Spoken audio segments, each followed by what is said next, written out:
EJ gonna be late. And if you want,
we can just go turn it.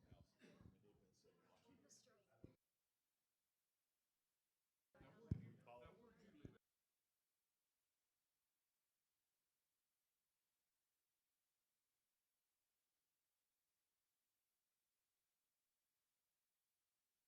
His front door to the right. You see the front door.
Dr. Witt. It's good to see you. You too, man. Good to see you, man.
during the day, they can.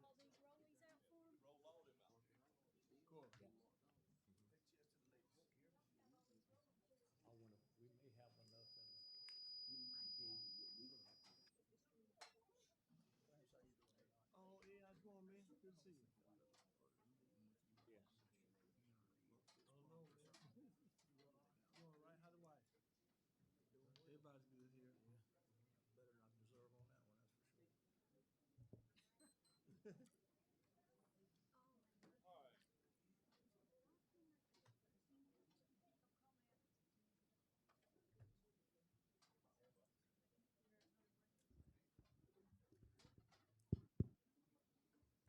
All right, we ready, Dorothy? Is that rolling? Are you sure? Because I've lost my large one right up there. Yeah, we live. Okay. All right, good enough. All right. I need to call this meeting to order for the Monday, August 5th, 2024 meeting of the Scotland County Board of Commissioners. Thank you all for coming. If you need chairs, there's some more chairs up here. Feel free to sit wherever. We'll make room. At this time, though, like to ask Commissioner Alford if he'd give our invocation. Would you bow with me, please? Our Father, we thank you for the beauty of this day. We thank you for this nation, for this county. We ask your blessings upon all of our citizens, those who are present, those who are listening. We ask that you bless each commissioner, and we pray that each decision that we make tonight will be in the best interest of all of our citizens. We ask this in Jesus' name, amen. Amen. All right, if we could stand for the Pledge of Allegiance. I pledge allegiance to the flag of the United States of America and to the republic for which it stands, one nation, under God, indivisible, with liberty and justice for all. All right. All right, first item will be the approval of the agenda. There's one correction on number 7. It has been taken off of the agenda, so other than that, take a motion for the agenda. So moved. Second. We have a motion and a second. You good? Any other discussion? All in favor? Aye. Any opposed? All right. Our next is our public forum. We ask when you come, state your name, your home address, and observe our 3-minute time limit, which I think Miss Dorothy will take care of. And I have first on a list signed up is Corey Monroe. Yep, come right on up to the table right there. Is that mic on, Dorothy?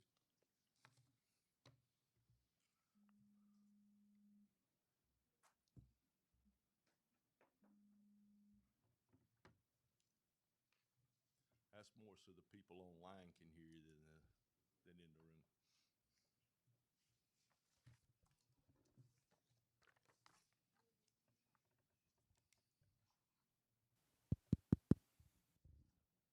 Just give him one of these.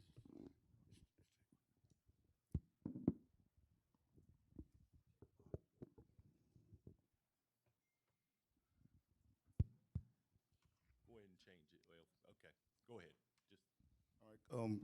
Good evening, county commissioners, ladies and gentlemen. My name is Corey Monroe. I reside at 515 Queensdale Street, Laurinburg, North Carolina. And I'm here before you on behalf of our youth sports organization, Future Scots United. I've emailed you guys a proposal letter, and I will read it as follows. Dear County Board of Commissioners, I hope that this letter finds you well. My name is Corey Monroe, speaking on behalf of our Future Scots United organization's president, Ms. Nicole Priest. First off, I would like to give you a brief description of who we are and what we do as an organization. We are a local nonprofit youth sports organization which consists of Scotland County students, taxpayers, parents, voters, and volunteers, all of whom have been committed to mentoring as well as the growth of our sports program. Hold on just a second. Yes, sir.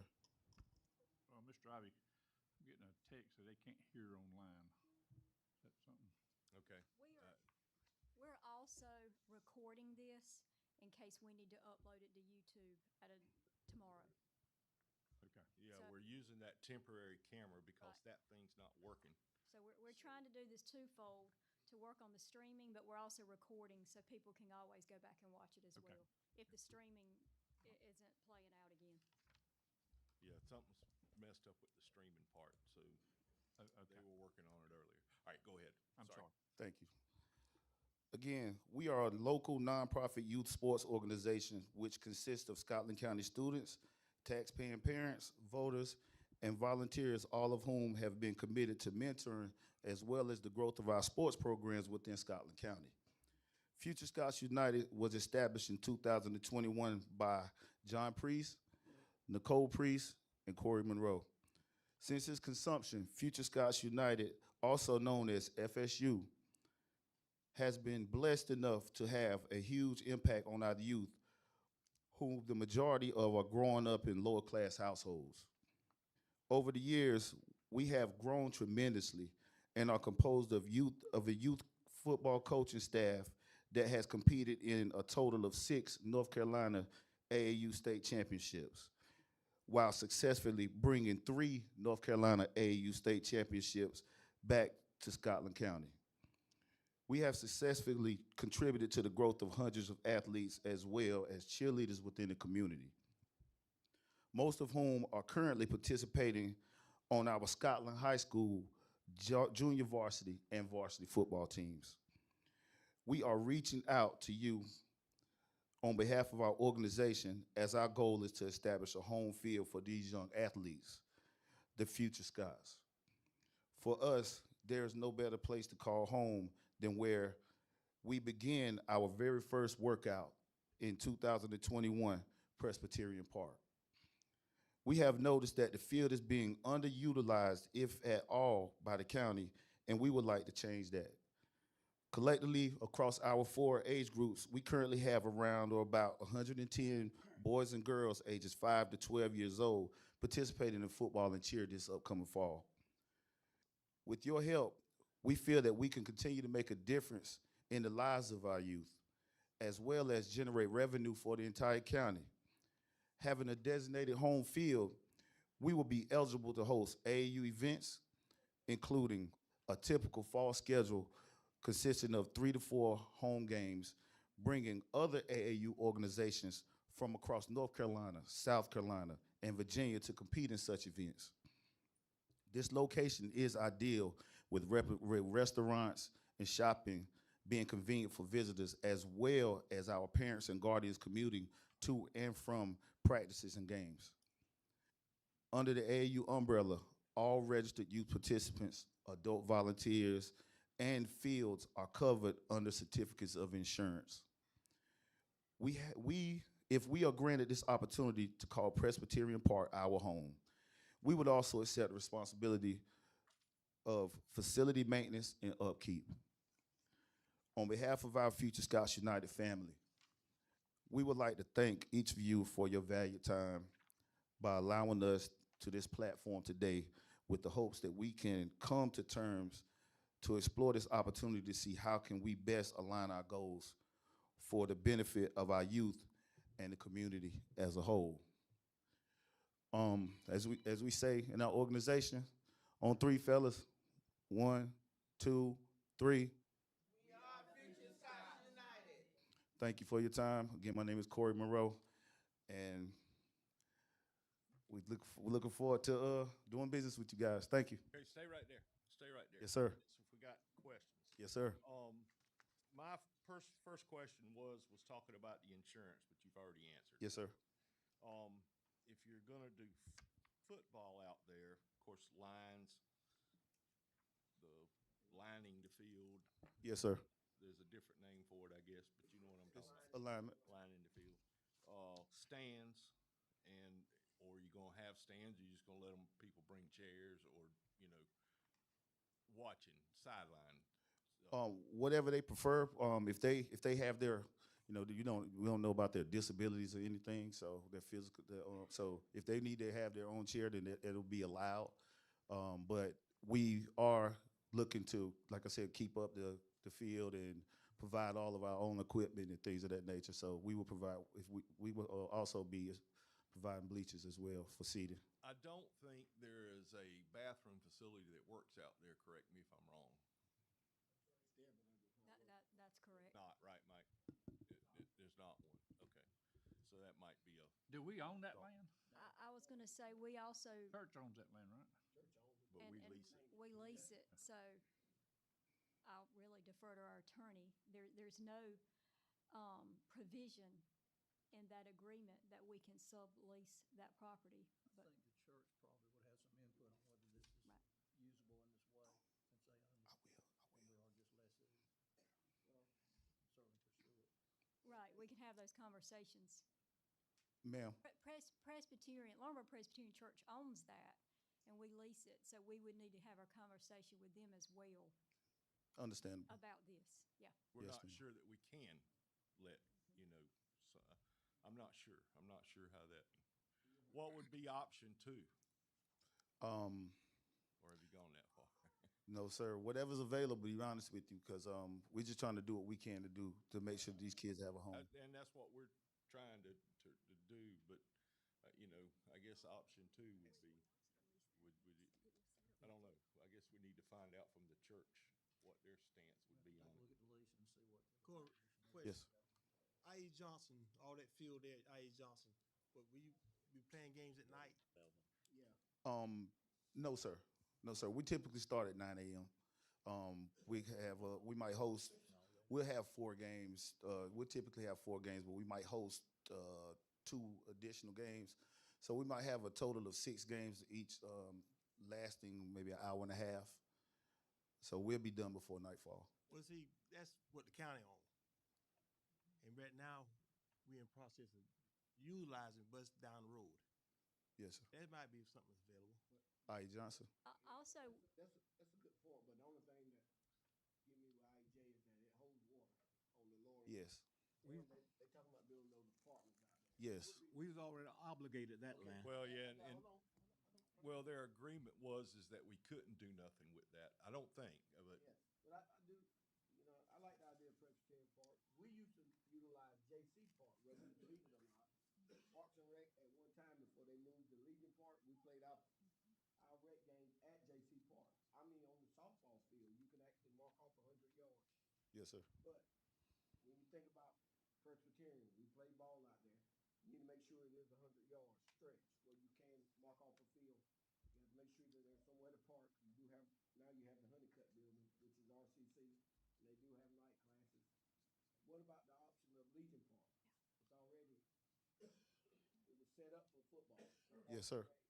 So your game's on the weekend, right? Yes, sir. That would be ideal. It has, you can pull bleachers up. Yeah, we all want you guys to have your own home field. These are our future Scots. Absolutely. It's important. You already know that. Yes, sir. Legion Park would be ideal. You got your parking. You got your restaurant. They can go and grab something to eat and come back to the game. Yes, sir. It's ideal. And it would be good for that area. To hear some kids on that field for a change. It's a perfect selection for option 2. Yeah, we still have to talk with Post 50 Yes. because Yes. that place is we're leasing that too. Yes, sir. Doing I'm a the- veteran myself. I'm just saying that's Yes, sir. We we don't own we it. don't own Understand. it, but we would have to go through them. Like I said, we're just trying to see if we can come to some type of terms to have a home field for our ladies and gentlemen to be able to have the opportunity to participate in AAU sports. Well, I believe you have support from the board. We just have to work out. we just got to figure out. Absolutely. Thank you. All right, thank you. Thank you. Thanks for having us. Yes, sir.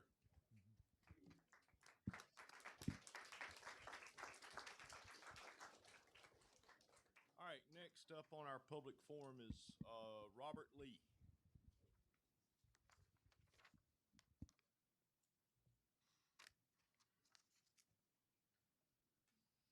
I guess what I gotta say is pretty short, simple, sweet. My name is Robert E. Lee. I live at 9011 Steeplechase Drive in Linden, North Carolina.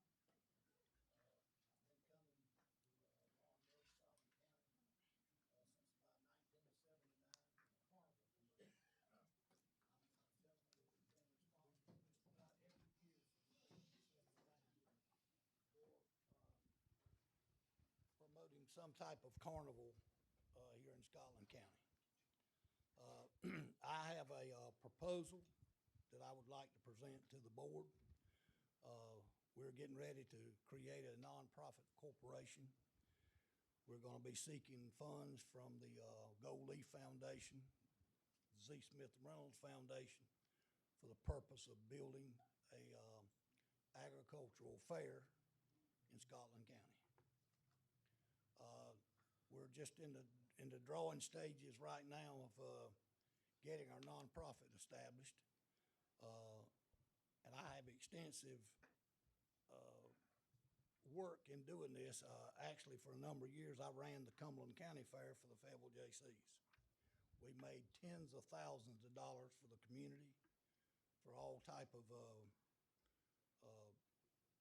organizations, the cystic fibrosis, muscular dystrophy, the Boys and Girls Home, the J.C. Burn Center. So I have a pretty extensive ability to do this. And I also have friends here in, most of you know Mr. Conair. I became friends with him and his dad many, many years ago when we were doing a carnival down here. And a couple of other people that live over in Wagram. And the economic impact of having a agricultural fair is pretty tremendous. And if we can get the Gold Leaf Foundation to supply grant money for a nonprofit organization to do that, we just need the good graces and the expertise of the county board managers in finding and identifying locations where it could be done. I know that the road, the I-74 corridor is in the process of being changed, and an ideal location would be somewhere on 74, or in that general area where 74 and where it comes back into where it goes through Laurinburg. But that's pretty much what I wanted to just present to the board and let you know that we're actually in the process of doing that. And our board will consist of some of the local people here, plus some of the people that are expertise in certain fields. That we actually have another organization called the Cape Fear Fair Association, which was the Fayetteville J.C. Fair for many, many years. And we actually have done a couple of fairs in Cumberland County at the old racetrack over there. And one thing that I'm real proud of, the first year we did it, we won the Commissioner's Agriculture Award for the best agriculture exhibit. We have quite a few of our members, potential members of this board, that are involved in the Antique Tractors Association, where we actually show antique tractors. But I really think it would be a tremendous impact economically or for this Scotland County area. I mean, I know all of you are familiar. Scotland County is about a halfway point between Charlotte and Myrtle Beach. It's an ideal. It could be used for many, many other purposes. An agricultural fair grounds, building greenhouses to provide plants and different things for the community. Swap meets that are real tremendous, especially around Wallace, North Carolina. They have one down there. It's unbelievable. They have 8,000 and 10,000 people a day show up down there for that event. And I know based on our involvement here in doing carnivals here, we could make it very successful. How many acres are you talking about? Do you need? Well, ideal situation would probably be 50 to 75. Okay. Not that I know. But I mean, you know, that, You're not looking to buy that. You're looking to that, just finding a place in order to put the fair on. well, if the Gold Leaf Foundation or the Reynolds Foundation, I mean, you know, I have pretty extensive. I served for a number of years on the Z. Smith Reynolds Foundation Advisory Board, advising them what to do with their money. So, I mean, I don't know whether that would have any impact on that foundation. And the Gold Leaf Foundation, two of the board members are associates of mine, past associates of them. And I just know I can get in the door to talk to them about it. Whether or not, you know, that provides any additional benefit, but I just want to make sure that the county fathers-to-be, mothers-to-be that run the county don't have any type of heartburn with doing that, or will. I don't foresee that. You had a question? Mr. Lee, Yes, sir. when was the last time you actually facilitated a carnival or fair in city limits? I remember you moved to Laurel Hill Right, years back. right. Right? When was the last time you had one here in the city limits? I think 3 years ago. 3 years ago? Well, in the past, we always leased property from, I know most of you probably know Claude Smith. The reason I asked you that question, is there any particular reason why you went to Laurel Hill? You couldn't find property here, or? Well, the guy that owned the seafood restaurant didn't want us over there. He thought we were taking money out of his pocket. Oh, okay, okay, I got you. All right. And, but let me say this about that. I've been doing this since 1979, and there is never anybody in the retail business that don't want more people standing in their door front. I mean, you know, it's not, you know, it's not a, you know, it's called meat in the seat kind of deal. Okay. You know what I'm saying? If I can't get you in the front door, I can't sell you anything. So, you know, that's sort of the concept. And I mean, I guess he didn't see it that way, because he thought that, you know, we were taking something away from him. And really and truly, I know we were putting money in his pocket, you know what I'm saying, as far as what the people we were attracting. People come from everywhere. South Carolina, Lumberton, I mean, it's just unbelievable where people come from. It's sort of like, my buddy owns a big amusement company out of Fayetteville. And he's a tremendous operator. And he's actually played this event down here for us several times. And of course, we've used, about 4 different companies over the years. And he by far has been the best one for us as far as, you know, providing adequate safety. And that's the number one thing about an agricultural fair, is making sure that everything is, you know, safe to the point that there's no insurance liabilities. Okay. Well, I don't think you would find anybody right now with any kind of heartburn on that. If you need help or whatever, just give us a call. We'll be trying to. So I have a question for you, Mr. Lee. Yes, sir. So, now let me get this right. Now, you're talking about a fairground where people can hold Yes, a sir. wide sort of events there. Oh, yes, sir. Flea markets or Right, horse shows right, or rodeos. Right, or, right. Similar to Robinson County, where they got. It would be very similar to it. Yeah, similar. I But- know what he's talking about. but I've seen with them. I've seen them in Rowan County. With this in mind, what I would propose doing is, I guess a lot of you realize that I know you got a farm resource office here in Scotland County. A lot of people don't know that there's grants from that. Hell, they just built me a great big greenhouse on my farm there in Linden. So, you know, that could be something done where you could turn the greenhouses over to like the community, where they could grow fruits and vegetables and different things, and a lot of other type of agricultural stuff, seedlings. Might be some farmers that needed tobacco seedlings or something, or, you know, that could be like a you know, something that the farming community could get involved with to make sure that they had everything they needed to, you know, do the crops for the year. Okay, all right. Well, we appreciate you coming, and if you Yes, sir. need any more, come and we'll actually put you as an agenda item on there. So Okay, you don't well, have to I definitely want to do that at some point in time. I mean, you know, like I said, we're basically on the drawing board.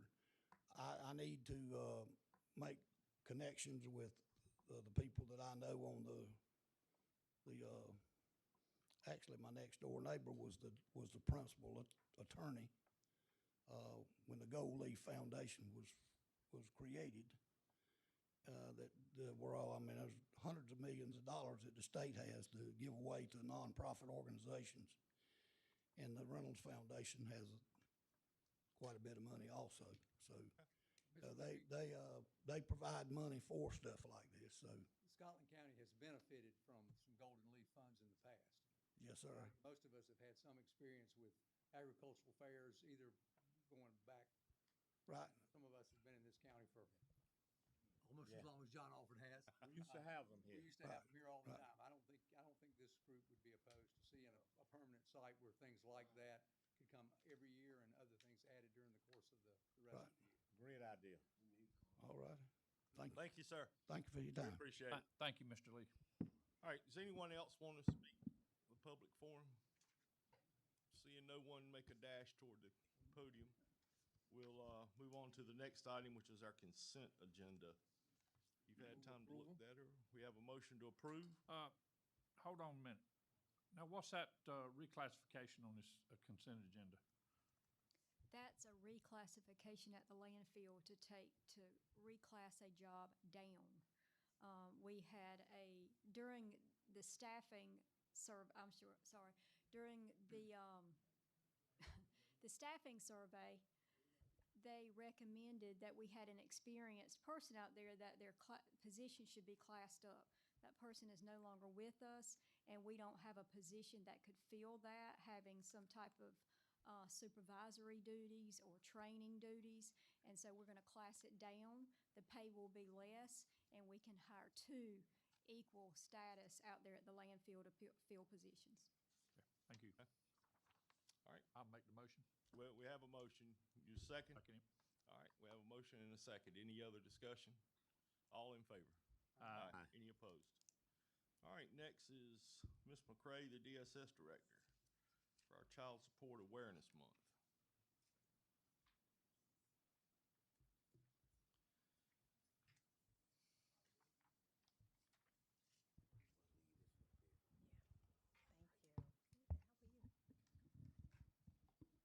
Good evening. Thank you all for allowing us to come today. I'm Kimberly McCray, Director at the Department of Social Services. Each year in August, we observe Child Support Awareness Month, and I'll be reading the proclamation for the Child Support Awareness Month 2024 by the Governor of the State of North Carolina. The proclamation reads, whereas children are entitled to financial support from their parents, and North Carolina continues to improve in its efforts at child support collections, and whereas North Carolina Child Support Services is dedicated to serving families and children in North Carolina, and whereas in state fiscal year 2023 through 2024, nearly $649 million was collected, providing support for more than 328,000 children. And whereas children who do not receive adequate financial and emotional support from their parents may experience greater difficulty in becoming happy, healthy, and productive members of society, and whereas many concerned and dedicated judges, district attorneys, clerks of court, sheriff's personnel, and child support professionals work to establish and enforce child support orders for North Carolina children, one of our state's most vital resources. Therefore, Roy Cooper, the governor of the great state of North Carolina, proclaims August 2024 as Child Support Awareness Month in North Carolina and commends its observance to all citizens. So, as the Department of Social Services, over at the department, we have many activities and events that are scheduled for the month of August in this observance. So I have with me today Kim Cheek, the Child Support Supervisor, and she's going to talk to you all about a few of the activities and events that we have for this month. Thank you. Good evening. One of the things we've already done is we were live on Main on July 26th to discuss child support and go through a little question and answer session for the public. On August the 7th, we will have our DSS Agency Wear Green Day in observance of child support awareness. On August the 8th at 1 o'clock, we will do a little short radio talk with WeWo. And during the month of August, our agency and the Child Support Unit are doing a snack drive for a local project called Project Inasmuch. It's where snacks are collected for children who may be at risk for hunger on the weekend, and those children are identified through the schools, and so we make contributions of snacks to help out with that. We've also have 31 days of child support facts, and those will be featured on the DSS Facebook page. And watch out, you may even see a couple of videos from some of the agents with some of those facts. Thank you all very much. Thank you. If you want that proclamation signed, then we need to do a formal vote on that, and then I can sign it and Move to approve the proclamation. Second. we have a motion and a second. Any other discussion? All in favor? Aye. Any opposed? Oh, this is the one from the governor. You're not having a separate one. Okay. I thought you had a separate one. That's all right. That's all right. Thank you. Thank you. I thought you had one for the county proclamation. So, okay. Anyway. All right, moving on to the next item.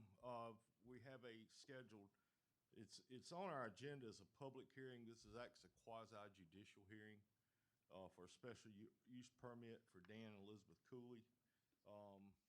Jim, do you want to take this? Do I need to open the hearing before? Well, yeah, and they have to be sworn in. If Okay. Anybody intends to. Right. Anybody gonna He present doesn't have evidence? to though, right? Well, he probably should, but is anybody else gonna present evidence? Is there anybody here to present evidence in that for this permit? You have to be sworn in is the reason I'm asking. We're gonna do that all at one time, so. Is the applicant here? Okay. Nope. All right, so, That's your decision. You have an applicant to present evidence, but,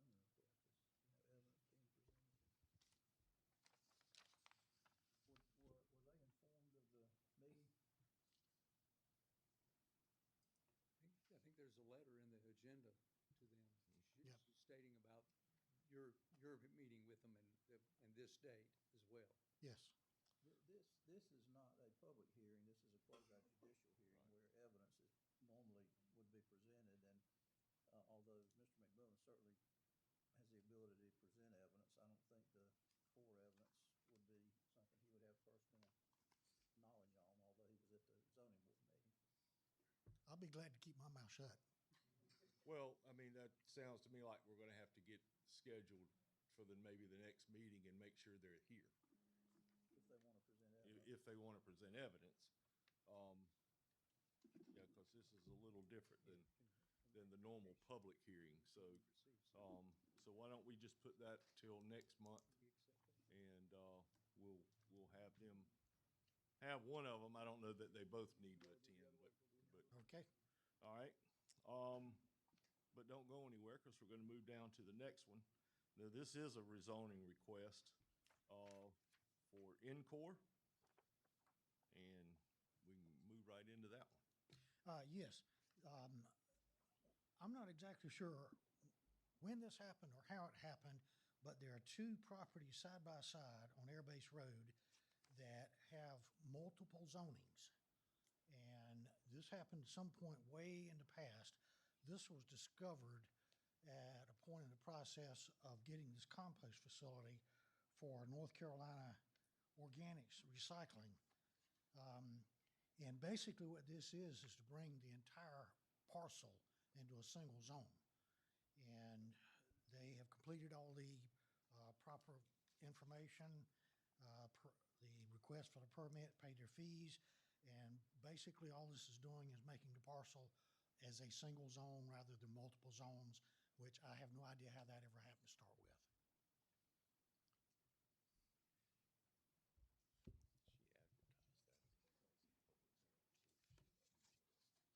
Did he say it's a special use application? No, I'm talking about for the, so that would have to be changed. Okay, sorry, Jim, we're covering something else that I just saw. That's all right. Go ahead, and, where is So it? There it is. the Planning and Zoning Board did take a vote on this and was approved unanimously to approve the rezoning. So this is, I'll call it the old Woodard plant. Yeah, the old Woodard plant. But they've been in operation now there for a couple of years in the Yes. back there. So are they adding on, or are we just? They are. They're adding on. They've got a concrete slab that's already in place. My wife and I rode by the other day just to see what it looked like, and I think they have actually stopped construction. They do have a permit for the compost facility from the state. They have fulfilled all that requirement, and in order for them to proceed with the construction, which a lot of this I think is probably going to be tied up with Campbell Soup. It's basically taking old foodstuffs Yeah. and recycling those, draining the liquids, making it clean water product.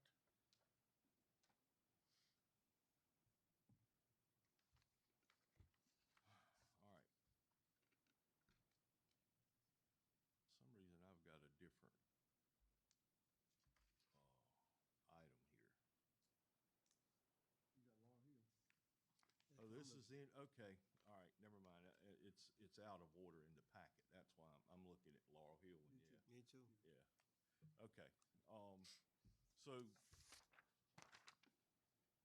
the request is to rezone Just the back corner. the parcel, and do we know that parcel number? That's what I was looking for, and That's the thing, if I'm not mistaken, it's a single parcel number, but it's two zonings on a single parcel. but do we know what that parcel number is? That needs to be in our, whoever's motion, just to make sure we've got the right thing documented. Yeah, the And it's out of rezone, order in our packet, so I yeah, the can't. rezoning is, present zoning is industrial 1 and the proposed zoning industrial 2, which is what the larger part of that parcel is already. Let me get to it here. Well, that's a different, this is, Laurel Hill was Here's getting the on the text agenda. part.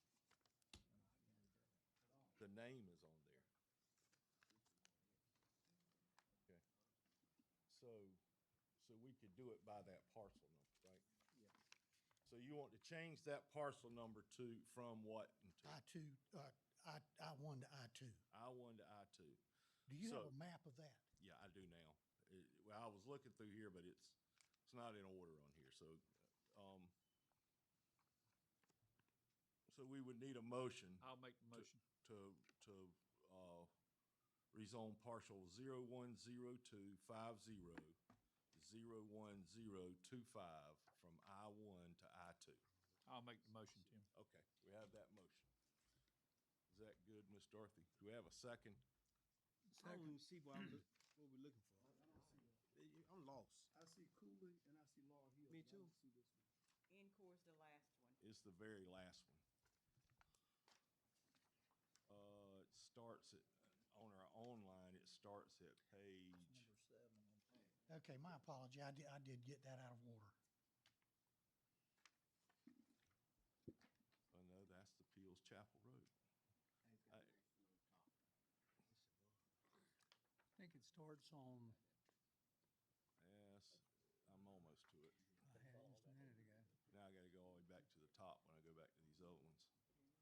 I'm not sure I did not have an agenda. Okay, it starts on page one.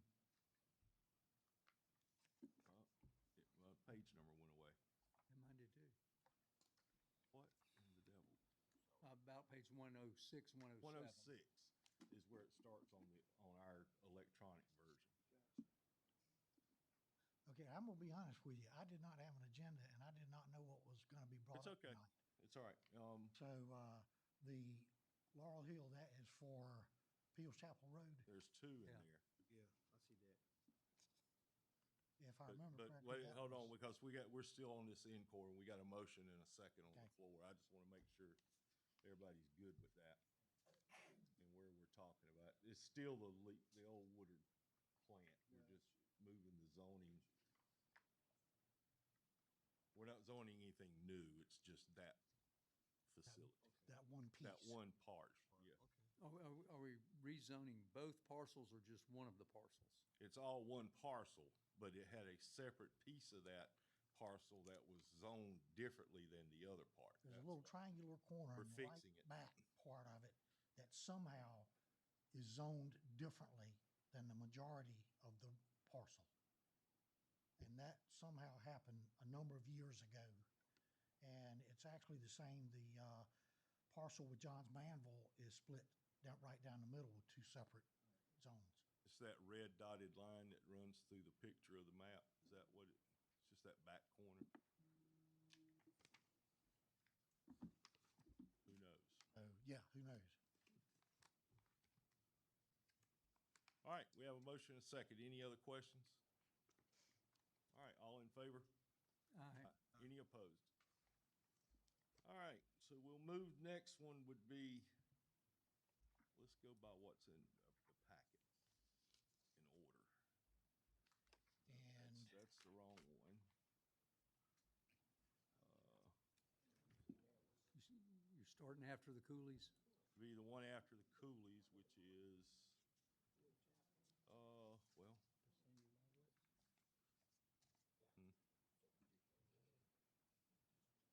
Yeah, Marwitz, What page is that, Tim?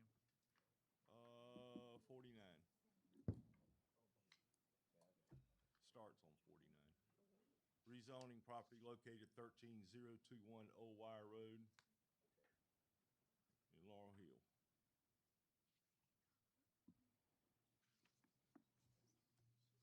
Okay. That's who he's talking to. Rezone from open space to C1.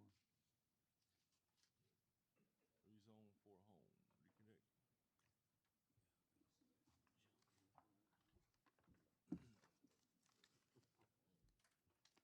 All right, so the Marwitz, is that the one you're on?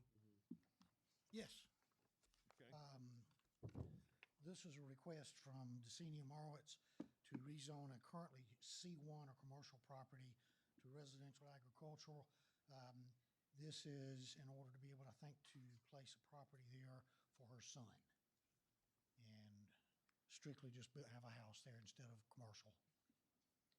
And again, this is one that the Planning and Zoning Board voted unanimously to approve.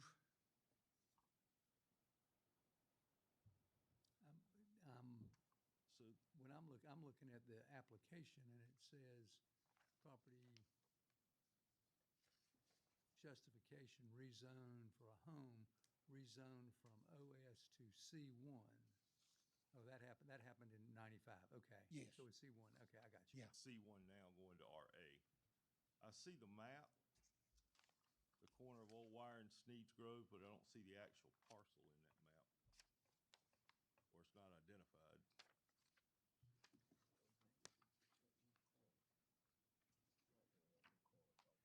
It should be lower center, You don't have that, do you? That picture of this. just below the four. Is that on, which side of the road is Yeah, it but from it the doesn't store? show it on here. It doesn't tell me the number. It's, Should be. Yeah. It should Yeah, but be- It's not on here. That's, this one right here. It's got a little red line through it. okay, I see. So it's Old Wire Road.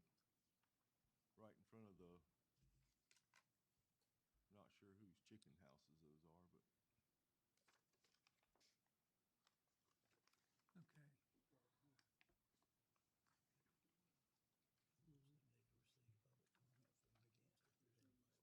Okay, do we need to do that as a public hearing or just comment?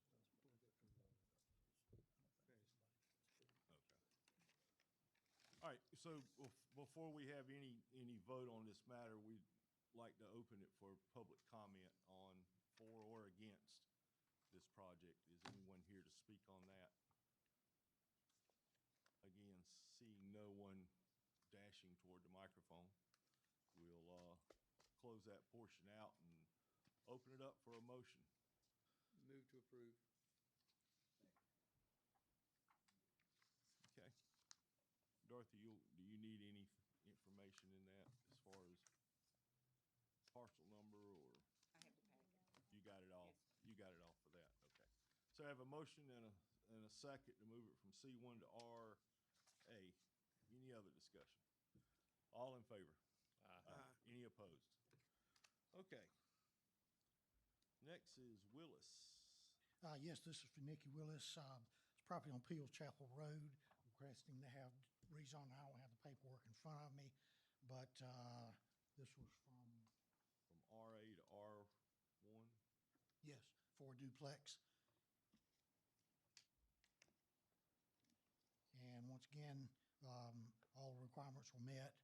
The board discussed it, voted, approved unanimously to approve the submittal of the permit to the commissioners for your discussion. All right. Is this the one that you had, there was a list of people who had, neighbors who had signed in Yes. favor of that, or not being opposed to that? Yeah, there's a map also, and this one's identified, so.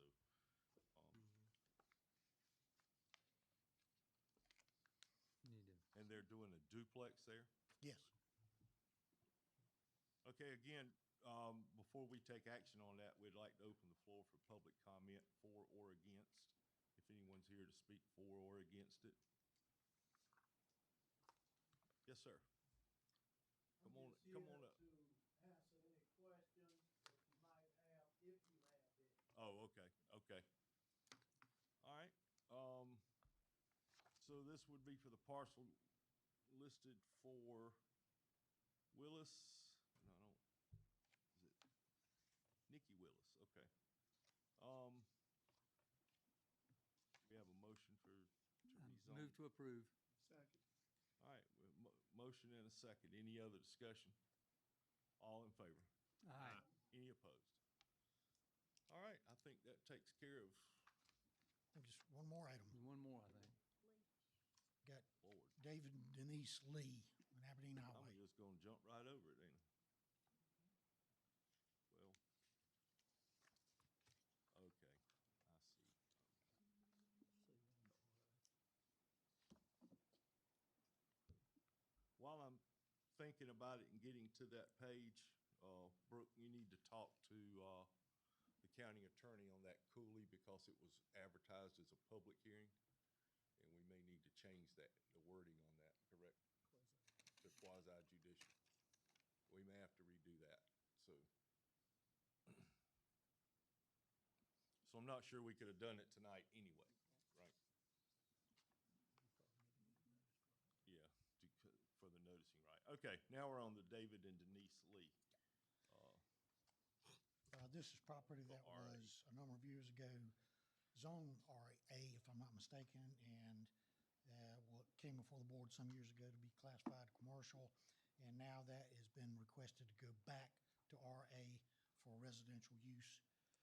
This is a property off Aberdeen Highway. I think you have the address, 34300 Aberdeen Road. This is just past or just before you get to Hill Creek Road, I believe.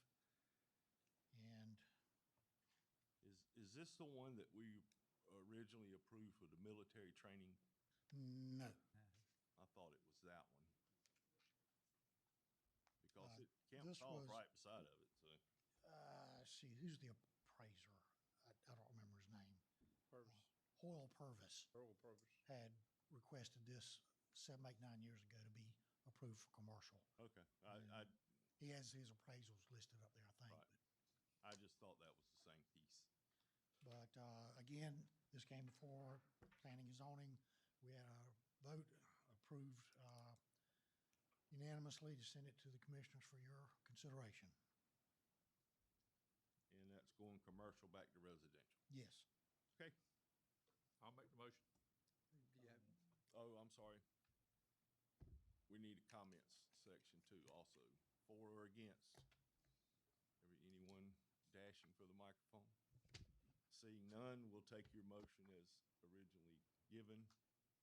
I heard a second over here. Any other discussion? All in favor? Aye. Aye. Any opposed? Motion carries. I think that. Mr. Ivy, if I may have about 2 minutes. Sure. To give you an update. We'll give you 3 if you want. Comprehensive land use plan. We have, Lumber River Council of Government has accumulated all the surveys. We've had 1 meeting, we'll have 2 more meetings. Hopefully at the October 7th meeting, there will be a presentation and we'll be in touch with whoever we need to make sure we get that on the agenda. And we hope at that time to have the comprehensive land use plan to the point that we can present it to the county commissioners. And I will say that with your pending approval of that at that date,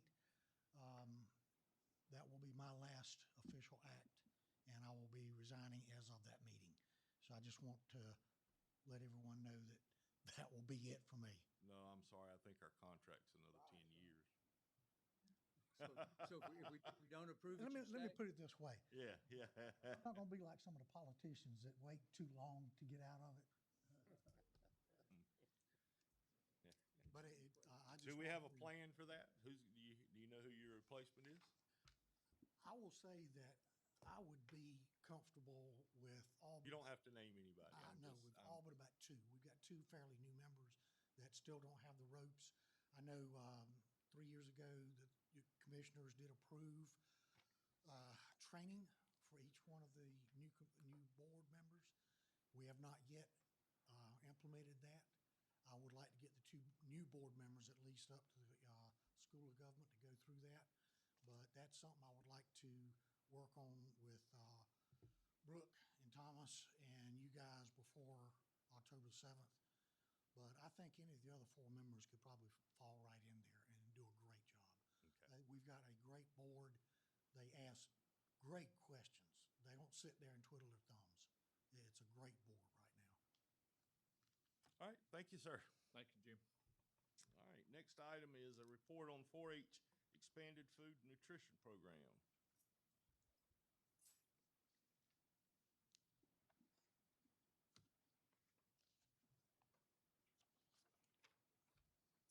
Good evening. Good evening. My name is Hazel McFadder. I am bringing you greetings from the North Carolina Corporate Extension here in Scotland County. And I do the part of FNIP, which is Expanded Food Nutrition Education Program. I'm not sure whether you have this in front of you. You do? We do. But just gonna give you a little highlights of what I do and what I have done. Well, I go to schools, churches, community centers, anywhere, daycares, anywhere where young people are, and talk to them about nutrition and fitness. Do through hands-on, such as helping them learning how to make simple recipes and cook, and then we do exercise with them, such as Taebo, kickboxing, dance, anything to get them up and moving. And the kids enjoy it also. We also do a boot camp with them. I have been doing a boot camp with them for about a little over 20 years now. And at this moment, we are wrapping up with boot camp. We have about 2 more weeks of it. And we have on register about 60 or 70 kids, and it's a free boot camp that they come and get breakfast, lunch, and dinner. Breakfast, lunch, and snack. And so we do that from 8 to 2 each day, Monday through Thursday. But, and the report from last year that, we came from the state office, and it tells you that on last year, that I reported to the state office was, 1,200, over 1,200 youth that we reached throughout the county. And then also of that, we use volunteers also to help, and you see there was 79 volunteers helped us that, which gave amount of 686 hours. Which, when we estimate that out, you know, volunteers are very, very needed and very valuable. $21,828 that we saved, and the volunteers helped us to reach the children. We also make a difference when it comes to the participant with their dietary eating and the physical activity, resource management, and safety.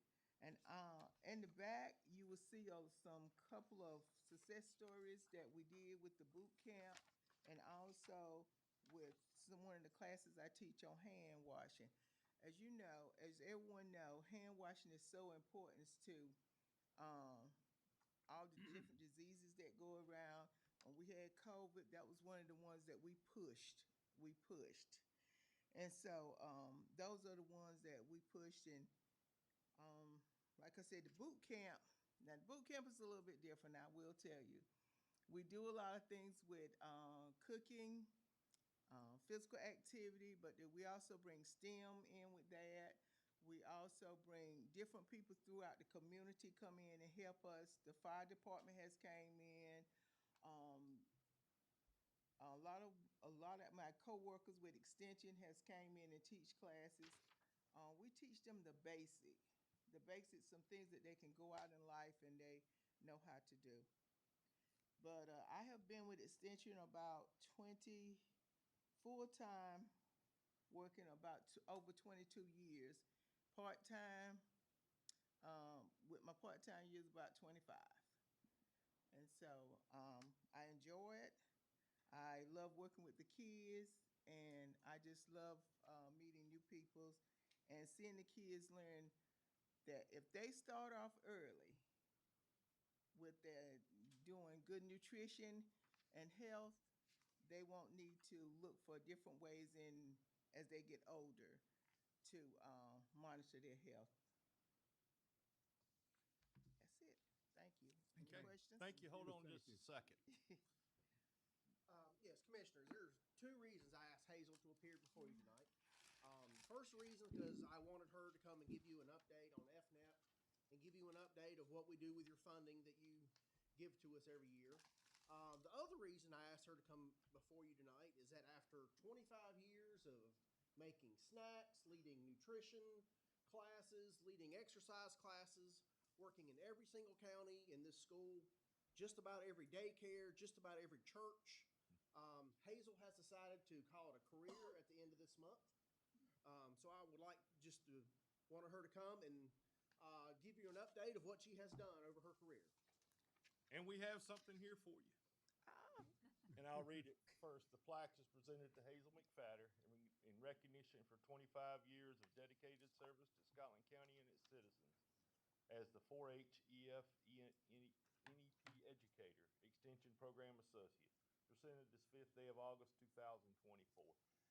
I'm going to bring that to you, and we'll all come up and take a picture. And I'm going to try not to cry.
right, so we'll move right along to our next item, which is the tax settlement report in order to collect.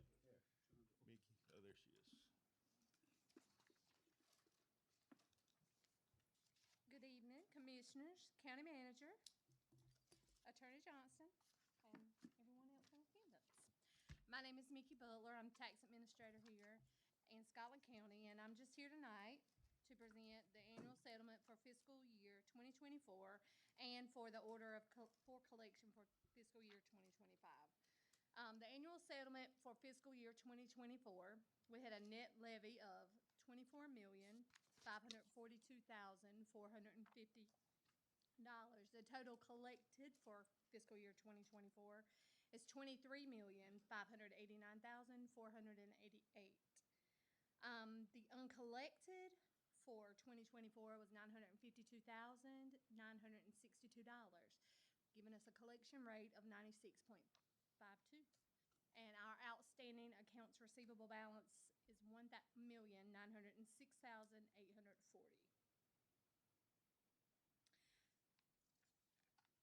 The next item is the order of collection, and pursuant to the North Carolina General Statute, Section 105-321, order of collection to the tax collector. I think you all have a copy of it in your agenda. If you'd like for me to read that, I can. Okay. So tonight, I'm just asking that you would approve the fiscal year annual settlement and adopt the order of collection for fiscal year 2025. Okay. That would be the motion. I'll second it. No, you got to make the motion. I so moved. Thought you did. Okay, and we got a second. Okay. All right, any other discussion or questions? Okay. All in favor? Aye. Aye. Any opposed? And she has it for me to sign, right? Okay. Thank you. Thank you. Magistrate Office renovation. Philip McCray. Clerk of Court, there he is. BJ, number 7 was taken off before, okay. Thank you.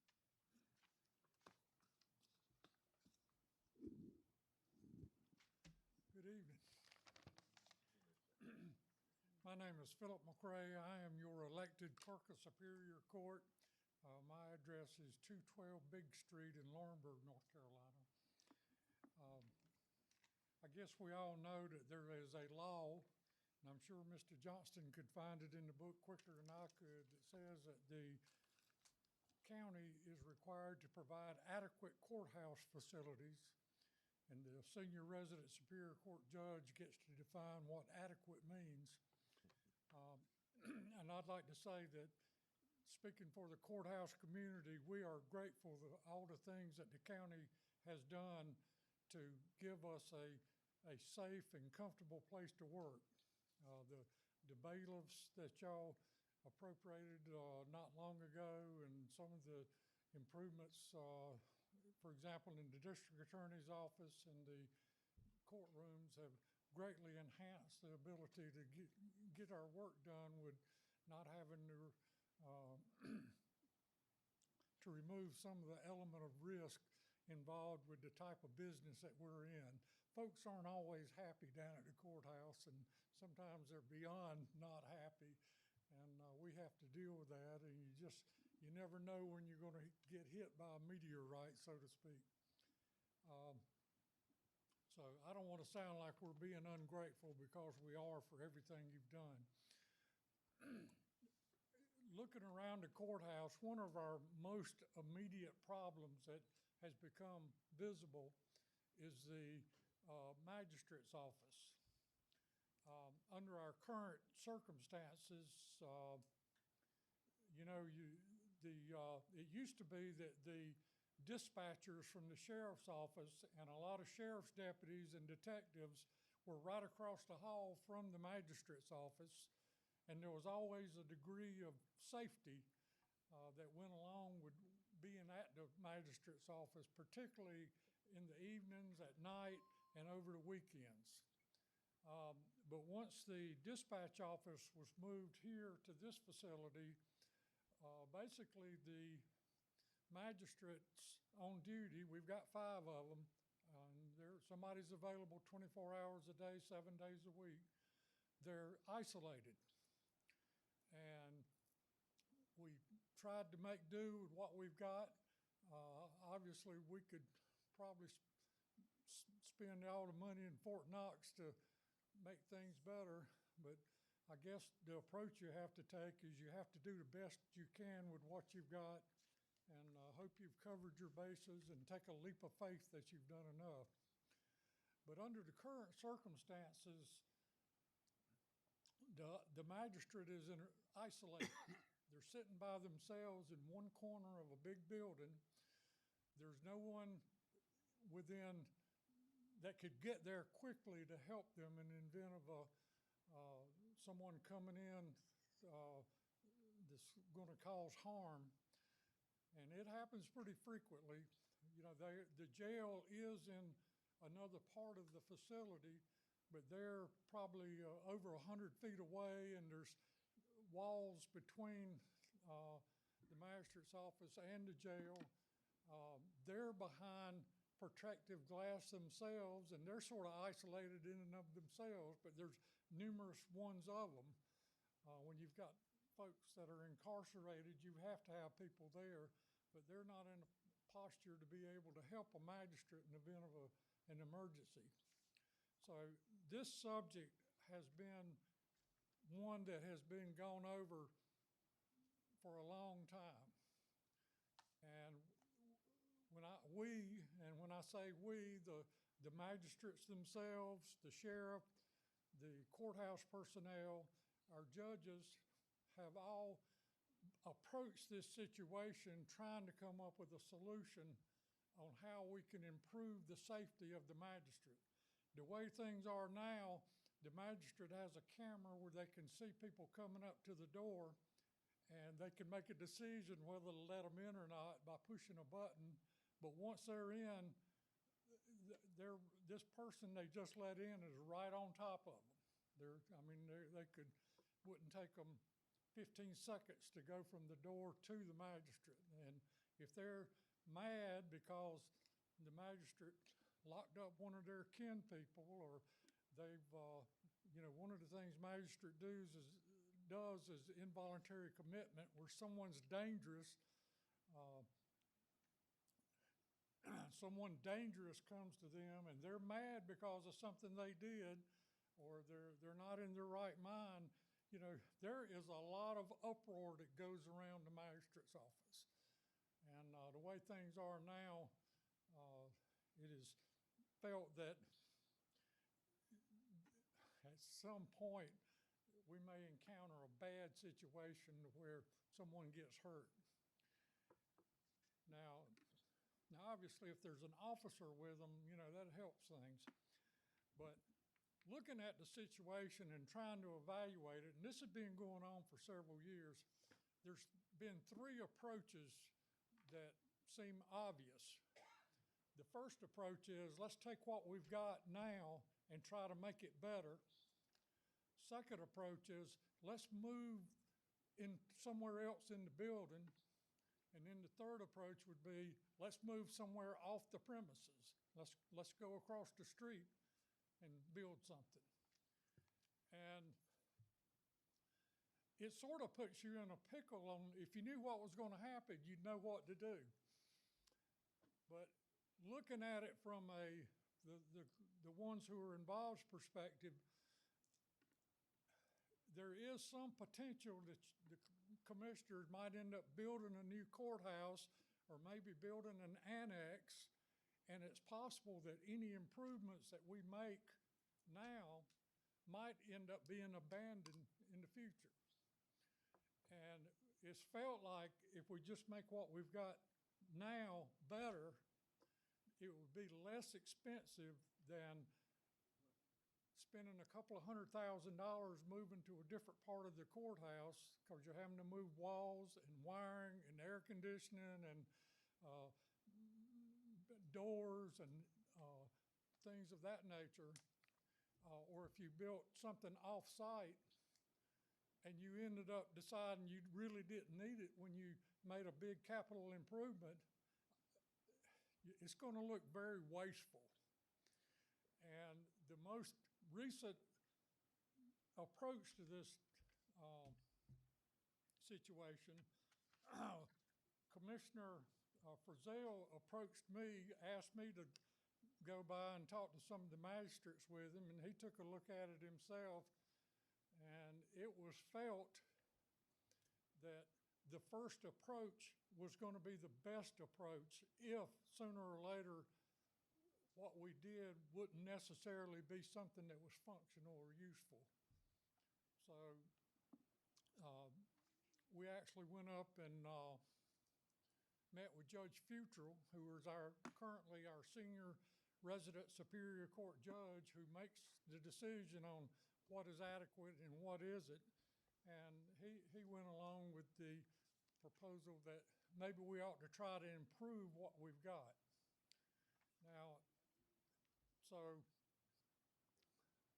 even if it was not optimal, this isn't the best way to do it, but it's the best way to do it now, considering that we might not be using it at all in the future. So let me try to wrap it up. Mr. McGirt, who we work very well with, we enjoy having him with us because he's always very responsive. And but he put out for bid some improvements that we felt like would make the magistrate's office much more safer from a safety standpoint. And I think all of you have the document before you from Alan Peel. I understood that he actually solicited bids from different contractors that the county typically uses, none of whom felt like they wanted to even bid on it. And I'll tell you, and I'll tell Alan Peel the same thing. I got a little bit of sticker shock. The amount that he proposed was $35,800, which I felt like I was a little bit shocked. I figured it would have been half that. But I think the problem is, Mr. McGirt explained to me, is when you're dealing with bulletproof glass, which is very expensive. If it weren't for that, just ordinary glass, we're talking about doing it for a fraction of that. But anyway, I've trespassed on your time. I'll stop talking. And my question, there's only one way in that office now, right? If you come in the side door and you go in, it's a little foyer, and then you go through a door to where the magistrate is, right? Exactly. If you close this off, how's the magistrate going to get out? I'm thinking from a fire hazard type. Okay, I didn't cover it, what we were proposing to do. As it stands right now, there's an office, it's where I got my driver's license. It used to be the driver's license office. And then beside it is a smaller room.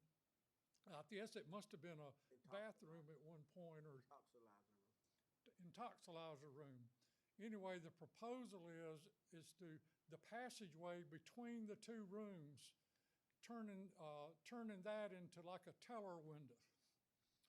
And basically, the customers at the courthouse would stay in what used to be the intoxilizer room and would have to appear before the magistrate, who would be sitting on the other side of the current passageway behind bulletproof glass. It'd be like going to the 7-Eleven where you've got to push your money down through a little teller window and that kind of thing. So, so 35,000 for that glass area, just that little glass area? And you see, they're not having to change any walls. They're not having to change wire. You're not having to change air conditioning. We're just basically taking what we got and improving it.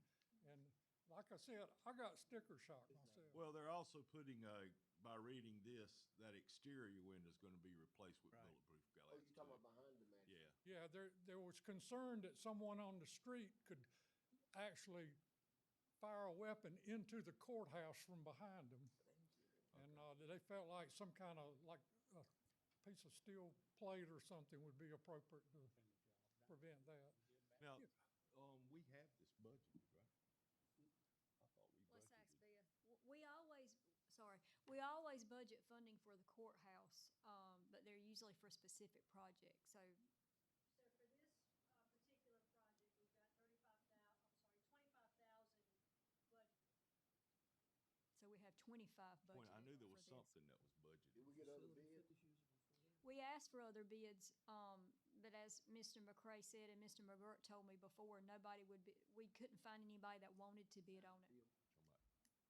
I think if anybody hears this meeting tonight, any other contractors and would like to bid, we'll accept those bids.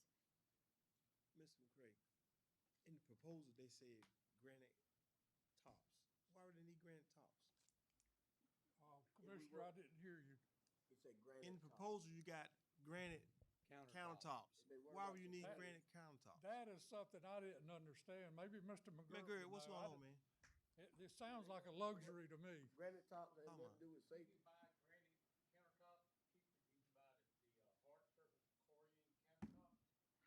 So we always bid out granite versus a hard surface, because we didn't want to go in there with Formica as much use as we did.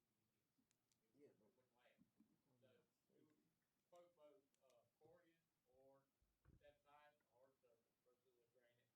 Right now, granite is a little big. But Mike, A lot of times with people sick, they don't understand that it may take a little bit better, but it's actually getting cheaper. Okay. We did bid out, four local contractors, two declined, one had a qualifying issue. It's cheaper than It would be,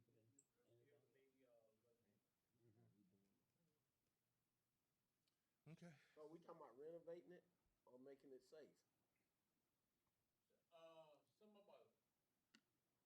It looks like a little of both of them. Yeah. At least here in front of it, what the, Smashers have right now is just kinda like an isolated area. We're gonna come in, we're gonna put a teller type window with new deck.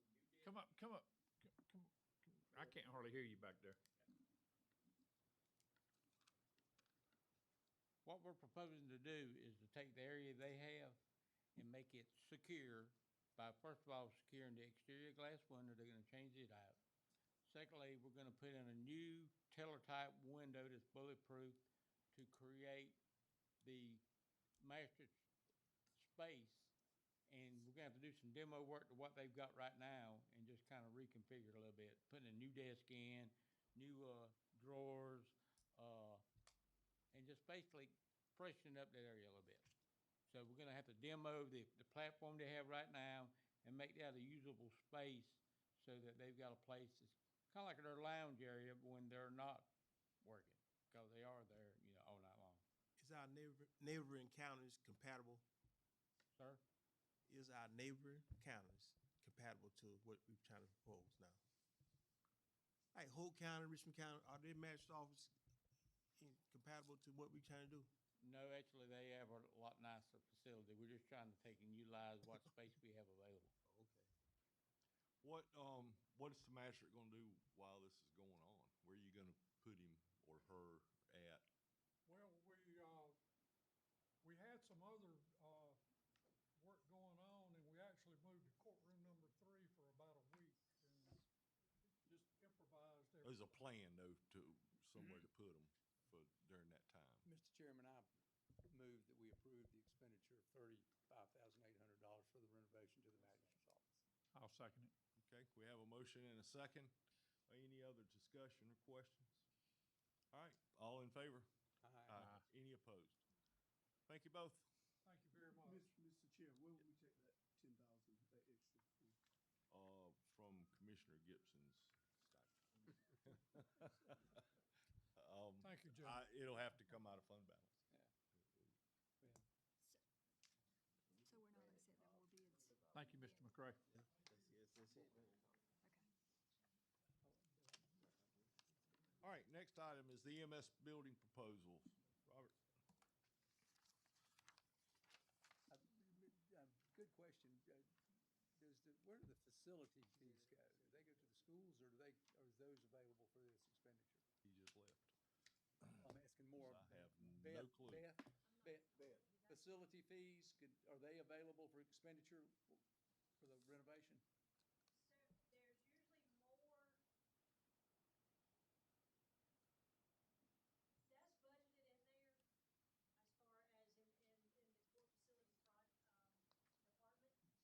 court facilities department. When we take everything else, I guess, we're looking at it overall versus by individual departments, so we've got the budget balance, so we're still gonna have to do some fund balance unless those fees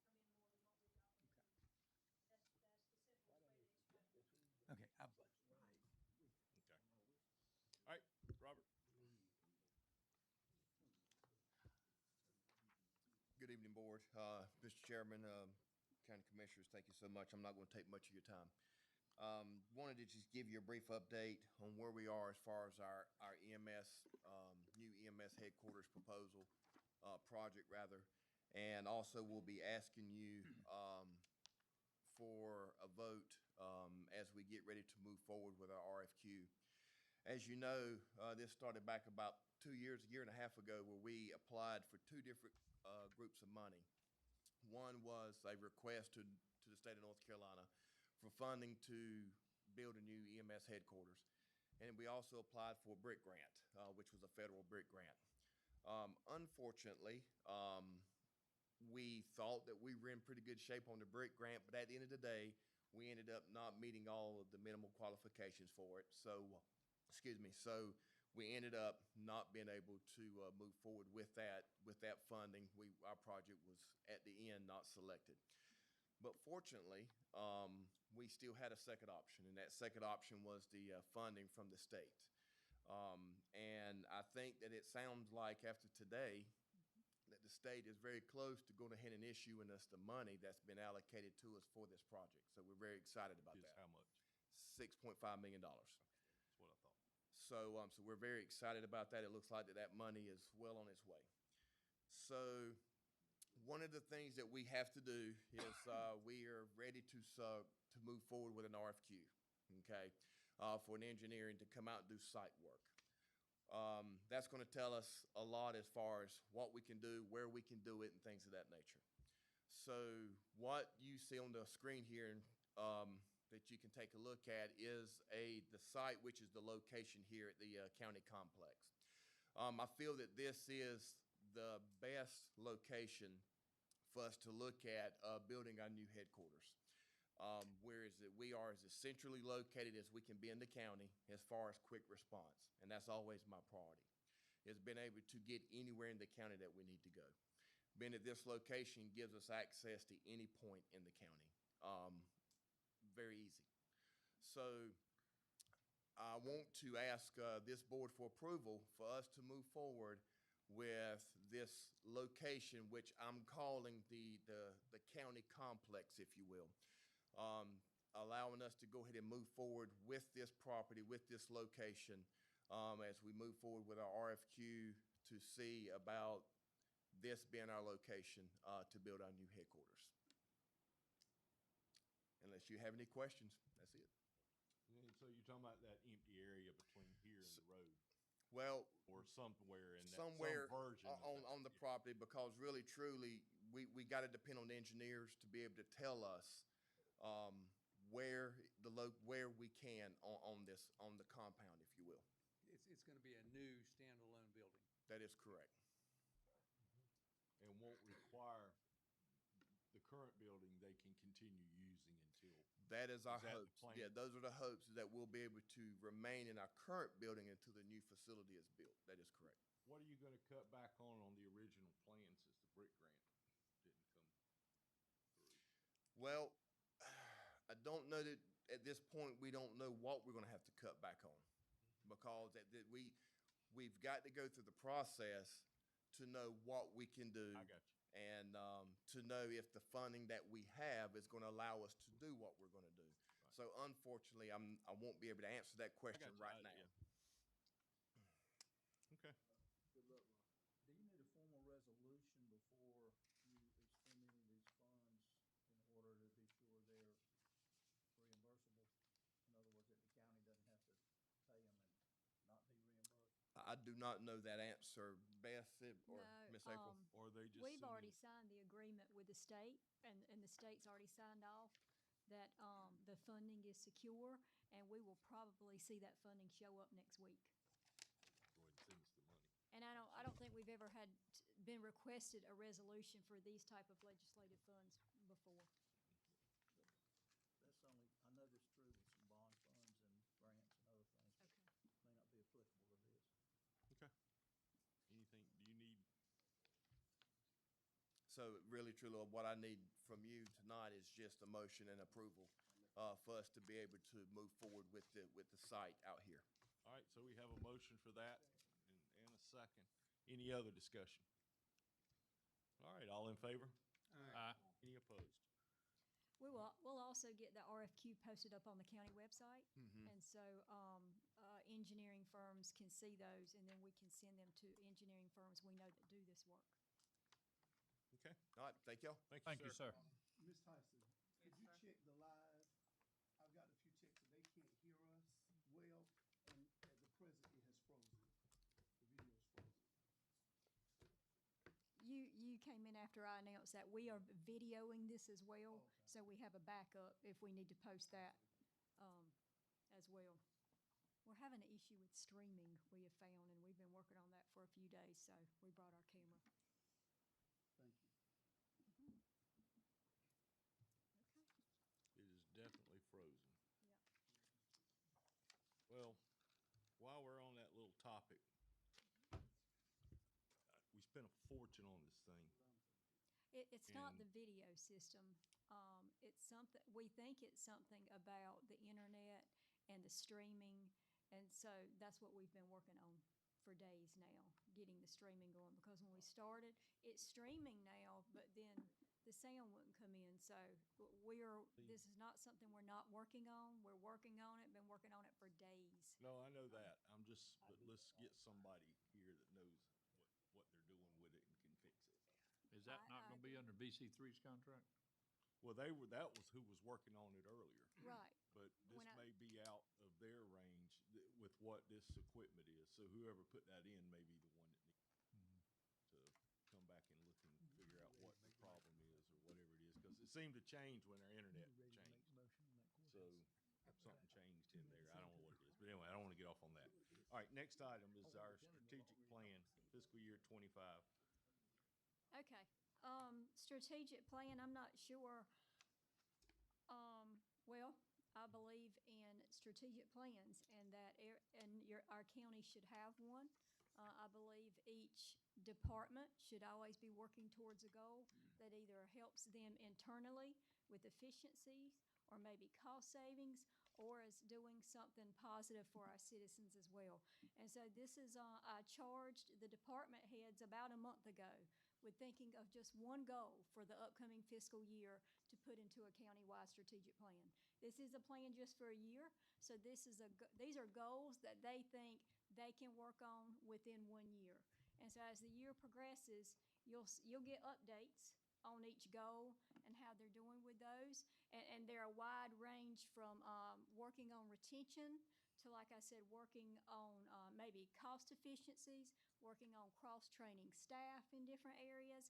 And you'll just see and some things directly for citizens, like more programming, or the Register of Deeds wants to take some information that you can't get online and get it scanned and get it online. And so this is just an introduction to what the department heads came up with, and I put it all into one document. And so,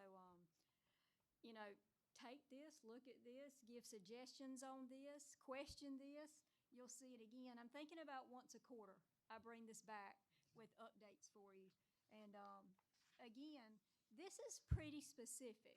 And so if we as a county or you as commissioners would also want a more long-range strategic plan, that's something we can look at also. But I believe in giving our departments some goals for the year. And let's get some goals that are measurable. And I have no doubt, these are their goals, and so I have no doubt they'll meet these goals. I don't know if there's any questions about that, or? When was the last time we had a plan done? Well, can you remember? I don't, as a department head, I don't remember being asked I don't remember. for a goal. Now, the county had its capital plan, which is a type of strategic plan, but it's only for capital projects and equipment replacement. So I think sometimes if you put things on paper, Good job. people will tend to want to start to work toward them. So just the beginning of that. Any questions on that? Okay. All right, next item is road naming and address change ordinance review. So we have a committee that was started, I can't really remember how it was started, but it was started because some of our first responders have a hard time not getting down roads, but finding certain addresses. For example, if law enforcement or EMS or fire is called out to somewhere, I'll use Country Mile Road for an example. If anybody been on Country Mile Road, it goes back and back and back, and there's other dirt roads that break off and break off. However, your address on Country Mile Road 3 miles back and 2 breakoffs later may still be Country Mile Road. And so, like I said, our first responders have to depend on whoever may be on that 911 call to say, turn by the big oak tree, or turn, by this. And that's not great directions when somebody has a need and wants somebody there quickly. So this committee came up and said, okay, we need to give these people addresses, which means they have addresses. We need to give them better addresses that we can put in our 911 system. And that means all these breakoffs have to have road names. So we have to name the roads, and there's a process for that. Then we would have to give them, end up changing their addresses in the 911 system. So you had ordinances in place, they were pretty old, about how we do that in Scotland County. So the committee's been meeting about 3 months now. They've looked over those ordinances. We've given you some potential revisions to those ordinances to bring them up to date, and what would be a better way to get those processes done when we're ready to do this. Yes, sir. When I was chairman of the Planning and Zoning Board, we named all the roads we did that. Okay. And when 911 came to existence, that's when it had to be done. And I don't know, I guess the commissioners, the board gave that responsibility to the planning and zoning, and we did it. And the last road name was off Peel Chapel was Why Not? Why Not Road. I'll never forget that. And so at some point, it must have developed into a different process as well that went into this ordinance. So one thing you may have a question about, why is all this stuff being redacted or removed from the ordinance? And it's because those pieces are more about how to get it done step by step. That should be more in a procedures guide versus in your ordinances that govern how you get roads named. So we don't need decisions on this tonight. We will have to have a public hearing about this ordinance. And so I just wanted to bring it before you, and we bring it back September 3rd for your public hearing and to determine if you're okay with the revisions. Okay. Anything? Anybody? Why not road? Why not? Why not? Why not road? Why not? There's a community called Why Not? Yeah. Why not? Why not? All right. Moving right along, board and committee appointments. Commissioner Gibson. Mr. Chairman and board members, we have, library board has 3 seats that will become vacant as of August the 30th. And tonight we have 2 applicants for that. Their names appear before you, and I offer as a motion that we appoint both of those, Ms. Ruth Miller and Ms. Sue Callaghan, to 2 of those seats that will become vacant. Second motion. Any other questions? All in favor? Aye. Aye. Any opposed? Thank you, sir. Miss Miller actually is in the room too. So. Oh, Oh, hey, okay. yeah. Ms. Miller's also our alternate for North Carolina Senior Tar Heel. I need to see you. Thank you. County manager's report. Okay. Lombard Maxton Airport land swap. So we did get some good news that has finally got through the next step at the FAA review. So I believe Seth out at the airport is basically waiting on just to get the letter that says we have reviewed this and we will approve this. Our North Turnpike water line. So since our last conversation, we talked about of course, we're always talking about the interest level in this North Turnpike water line. So as of August 1st, you had 35 people who had paid what we're calling the interest payment. 26 of those are currently within your scope of work. And so I dotted these out where those 26 people basically lie on North Turnpike Road, and then a few of the outliers. And so you can see where they cluster. Where the largest clusters are may be 10 people, 8 people, and then you see that they're very random up and down the road. So I wanted to bring that to you to kind of give you an idea of what that looks like. We are still trying to increase our efforts to get the word out.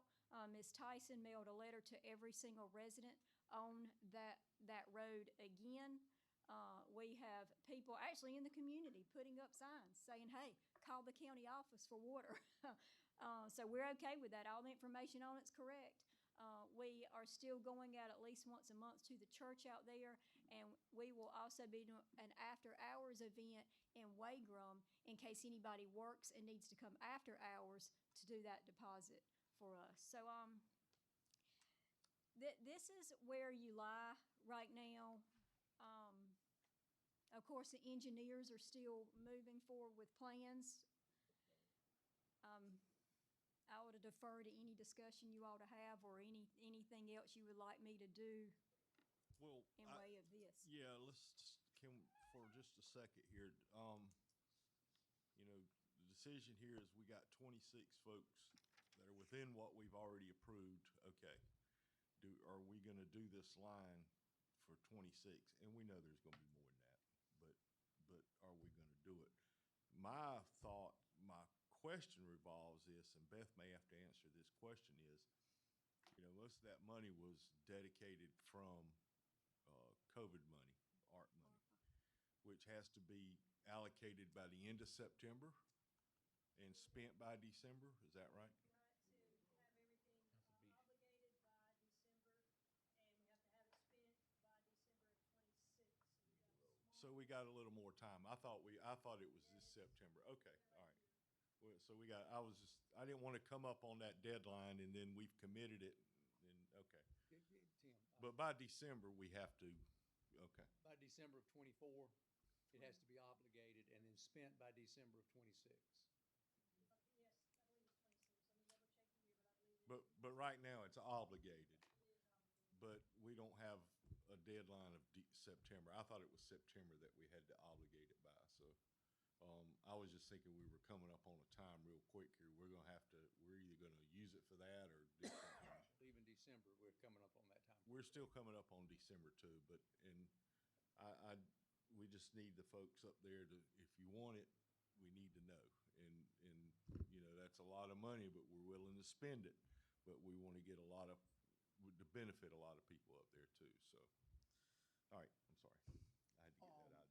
Mr. Chairman, County Manager, Commissioners, I spoke with some of the citizens up in that area who made this suggestion, and that was that we put out a deadline that we needed citizens to respond by, even if it's not a hard deadline, but if it's to say you have until October the 1st so that we can make a decision. Sometimes people are hesitant to move because they feel like we have more time. And then there's some who are not going to do it because they don't think it's going to happen. So they're waiting to see some action. But the suggestion from some of the citizens up there was that maybe if you put a deadline out, it would speed people up to respond. Well, that October deadline sounds about right, wouldn't it? Because we're gonna have to do something by December. I mean, but that gives us December. Okay. So we will let the engineers keep engineering, and we will get that deadline out every way we can get it out. Okay, thank you. East Laurinburg properties, and those are, of course, the ones we own there with the community center. Just a reminder, the highest bid you've had for all 3 properties combined is $65,000, which was, we thought, too low for the community center and the 2 empty parcels of land. Last time we talked about getting that back on the market. So when I was talking to the realtor, he threw out the idea of auctioning this property off at a true market value. So I thought I would bring that back.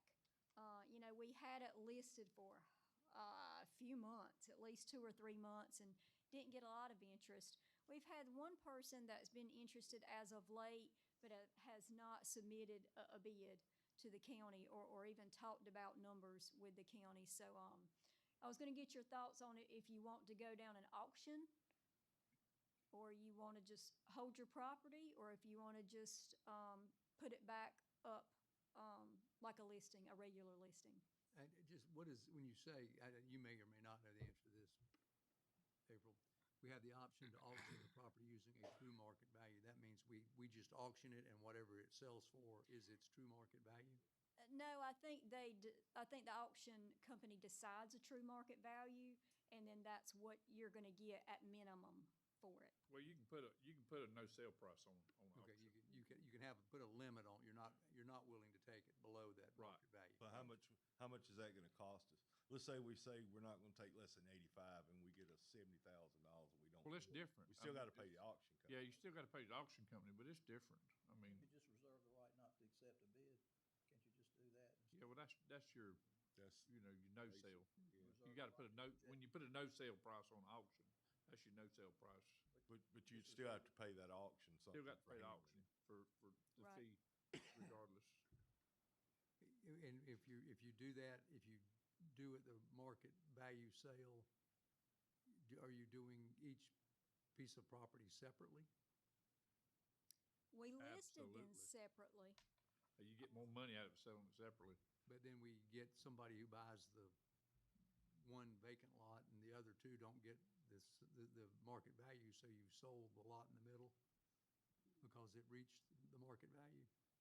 I would think that would reduce the value of both of the other two. I don't know. I can explore that some more. I had no idea if you all would be interested in that auction idea or not. What's the difference in a realtor? Realtor compared to the auction? How would that? So a realtor, of course, is going to list it like we had before. That sign is still sitting on 74 that says this property is for sale, just like if you're going to buy a piece of land. And the realtor is going to get a commission off of that. And then an auction, of course, is going to be published a certain date and time that people can come literally bid on that. But it's more money with the auctioneer. No, it's probably, I can't say probably that. the same price. Probably the same price. They will look at a true market value as compared to other properties around, and I think that's what will help them set what we would even accept on the bottom. So I don't think there's a right or a wrong answer or a best way. It's just how quickly do you want to sell it, or you Could we want to keep get it? a price what they would charge us if we no Absolutely. sold it? Right, if it bring didn't what we sell, want? what would we be Yeah, paying what would we, for the what would the service? price, what would they charge us if we did no sell? Okay.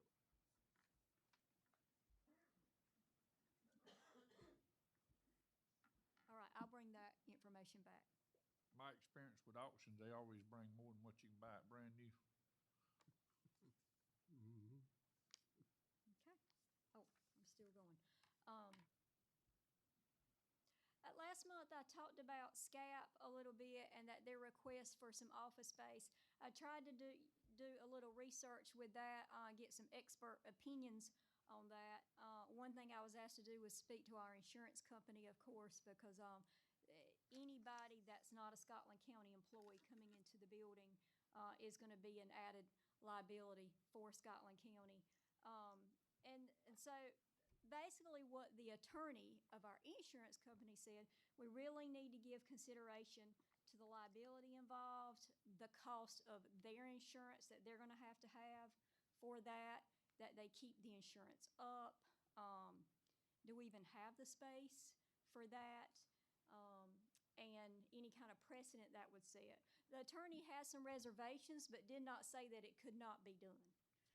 She also said she was not sure that legally it could be done and referred me to somebody at UNC School of Government, as there's apparently some new legislation out there about governmental offices subcontracting out office space. And so when I've tried to contact that gentleman, he is out of the office for some time. So I'm kind of stuck with that unless you all have an opinion one way or the other on what to do with their request. I don't see us being able to do anything, I mean, unless our original plan of giving them that part of IEJ, but that's on hold until. that would be on hold until it could do some renovations and meet permit, occupancy permit. Environment, yeah, but that would be up to them. But I mean, the environmental thing that's going on out there, we can't deed that property or anything, right, until. That's correct as well. Mhm. Well, when we were talking about the annex, we could allow them in the annex without the deed, but then we ran into the whole occupancy permit issue and bringing it up to code, because And they're not gonna do any work until they get it, so I understand that. I don't so blame I them don't for blame them that. for that. So that's what I have found in my research so far. Okay. So Yeah, keep on keeping on with that, and I will keep reaching out to UNC School of Government to get that information too. Last month, I talked about the RC2 implementation grant. This is a grant that Mr. Ward through our EDC has been working on and that we can apply for. And so that grant can be used for different things as far as economic development studies, housing feasibility studies, or it can be used for parks and rec improvements. And so and of course, what we want to apply for, we want your input on, but then I started thinking that during this budget season, we had a request from Wagram to improve our county park up there, and we also have requests for exercise equipment at our other community centers as well. And this grant is up to about $70,000 and can pay for equipment and playground equipment. And Mark's here, and he is giving me some kind of 45. I apologize. I said 70,000. Up to $45,000, which still would be some exercise equipment and potentially some playground equipment, if that's what you want us to apply for. Application goes in September, unless you're interested in some other kind of feasibility study across the county. Sounds good to me. Okay. Okay, so that may solve. Did you have? I'm wondering if we can do a mix, call it equipment with some playground and some fitness equipment. We can do the feasibility study, you can do your strategic plan, or you can do recreation. If you say recreation, anything with recreation. It could be So parks, we could do a mix trails, of park. doesn't matter. Okay. But if you're telling me recreation, then I'll start that next week when we go back to commerce. Right. Yeah. I think that's a good idea. All right, thank you. What am I looking at here? I think we know this, our request to the city of Laurinburg for, to help us financially with the 911 Consolidated Center. We received a letter back that they were not going to support that request. We need to discuss that further at a later time. Okay. I have some ideas on that too. Okay. We had a citizen, again, call and indicate that many years ago, she had paid a deposit to get her meter down for her water line from the road to her house.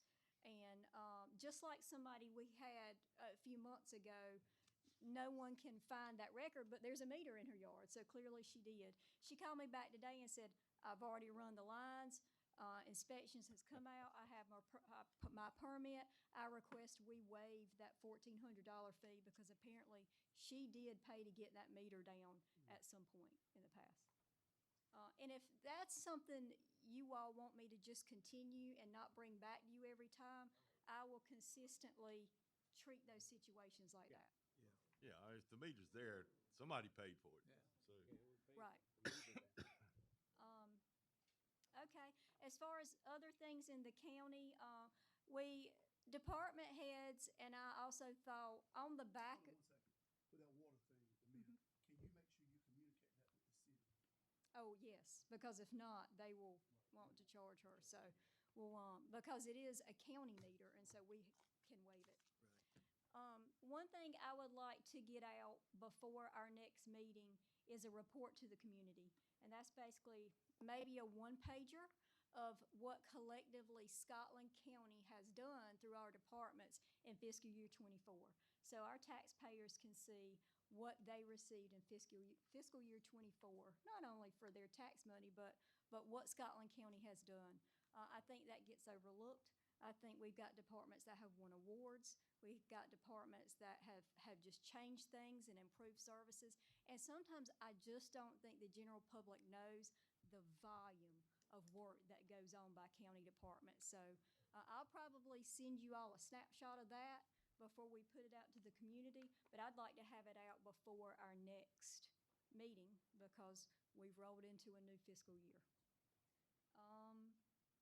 Another thing I think might be helpful, and you can say yay, nay, don't work on it, is if you passed your sales tax resolution, I feel like if you got a one-pager out there into the community with commonly asked questions and maybe myth busters, that would help you possibly be successful on that ballot. I would add to that, because I was going to bring this up in comments, but I'll do it now.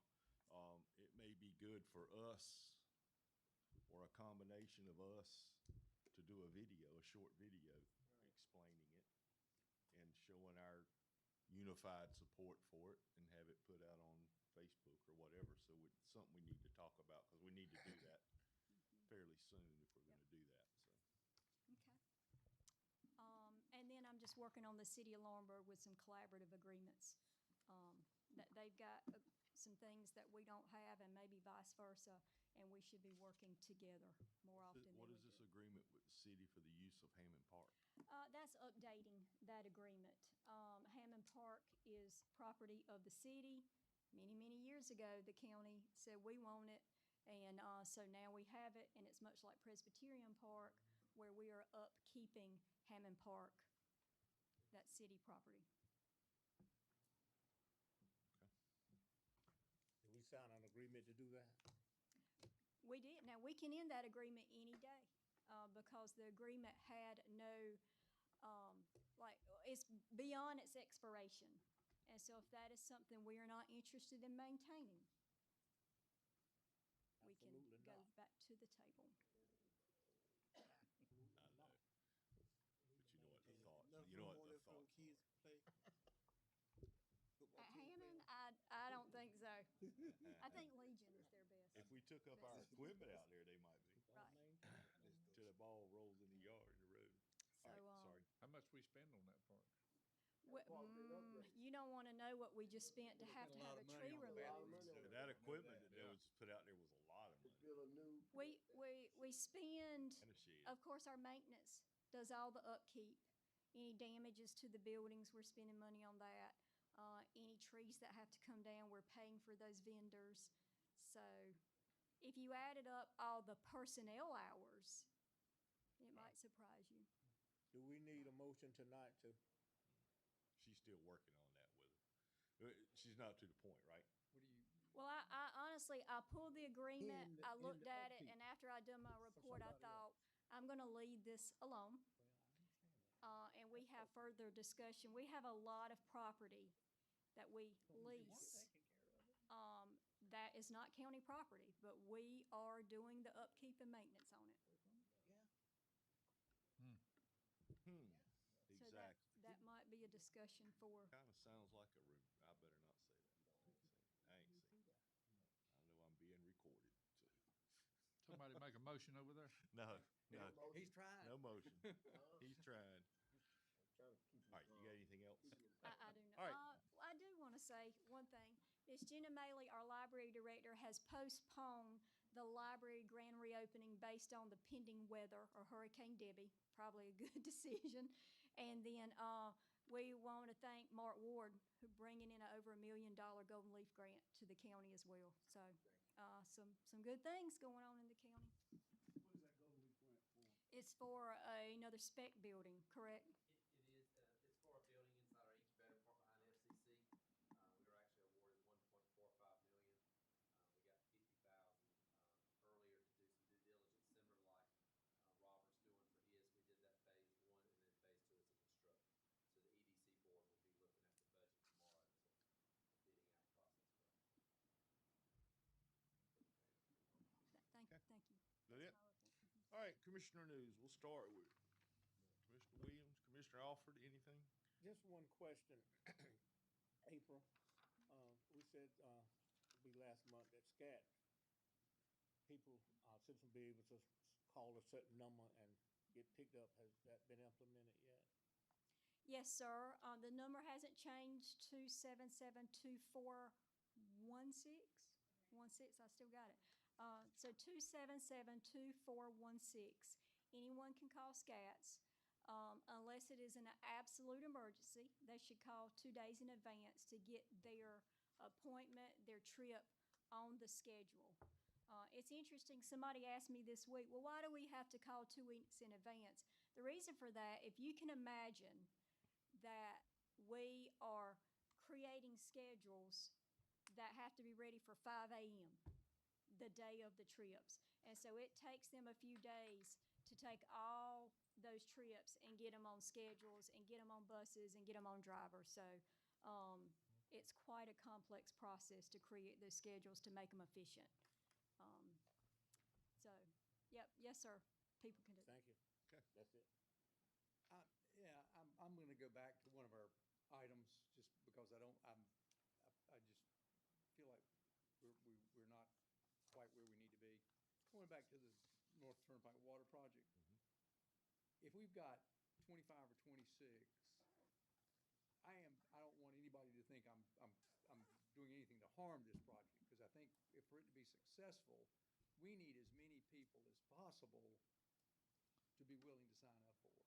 And if we've got 70 or 80 homes out there, why do we only have 30% of them that are interested? And if the reason is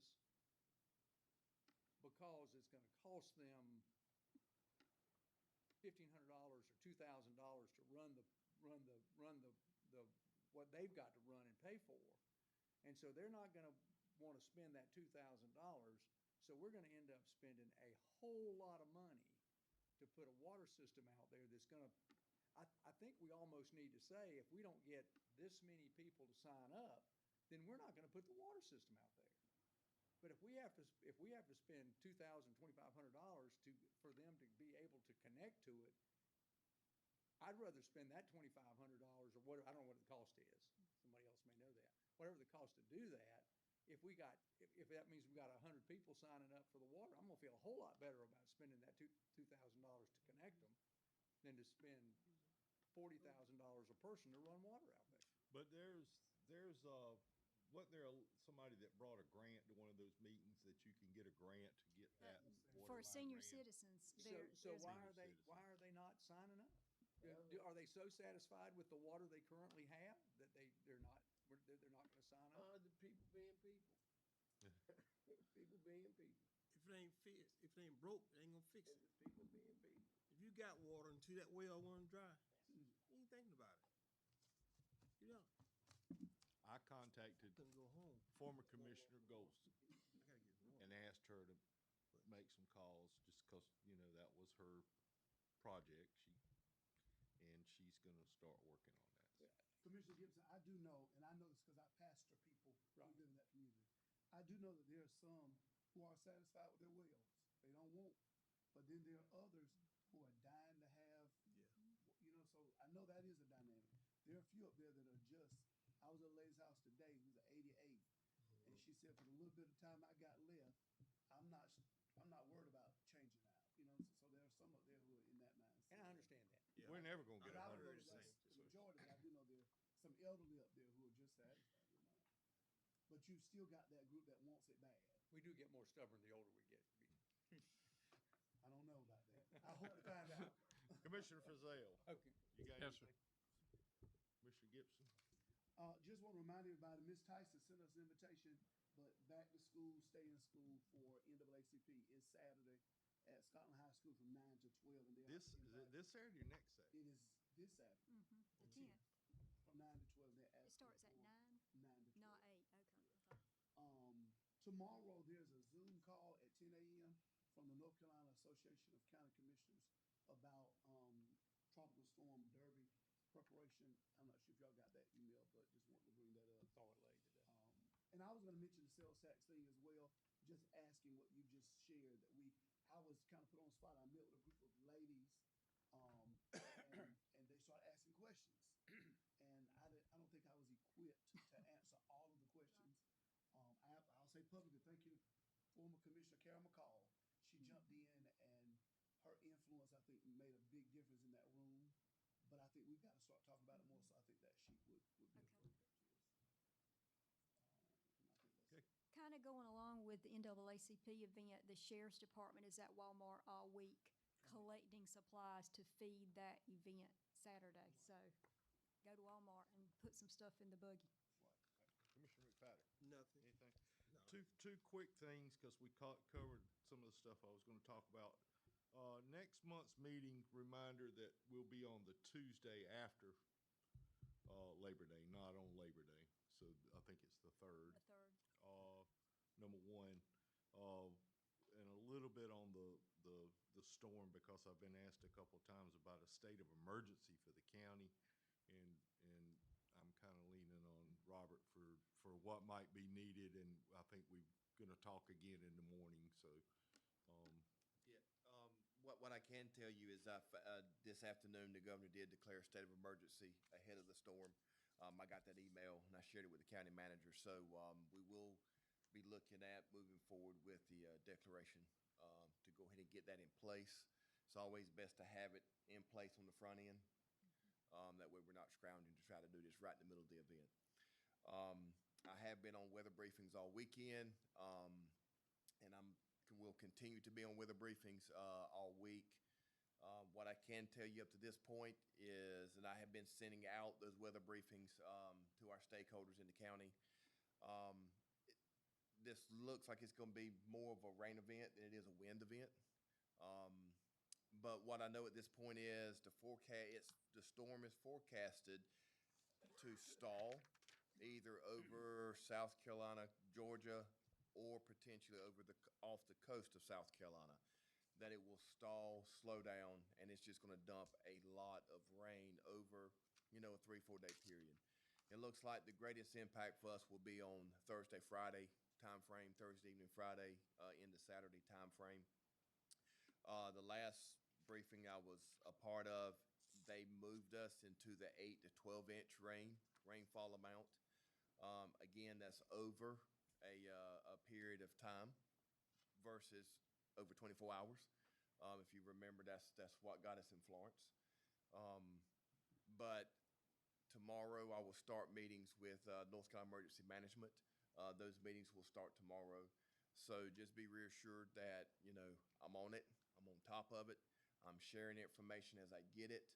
I want to wait till I get more information either tomorrow afternoon or possibly first thing Wednesday morning to get on the radio to go ahead and share the latest information so that we can start getting the information out to our public, so that, any preparations that they need to make, it's always good to have good, reliable information so that they can make those preparations. I feel like it's a little too early now for me to tell them what to expect on Friday when so much can change between now and Friday. So that's where we are. okay, thank you. Anybody else? All right, if not, we'll need a motion to go into closed session pursuant to the North Carolina General Statute listed in the agenda. So moved. Motion and a second. All in favor? Aye. Aye. Any opposed? Thank you all for coming. We got to do a little short closed session here, and hopefully short. I plan on it. We'll know shortly if it's short. Oh, we missed our 8 o'clock cutoff. I'm sorry. We got to go home. We have to come back to do this. I had a feeling it'd be a long one. We have to come back to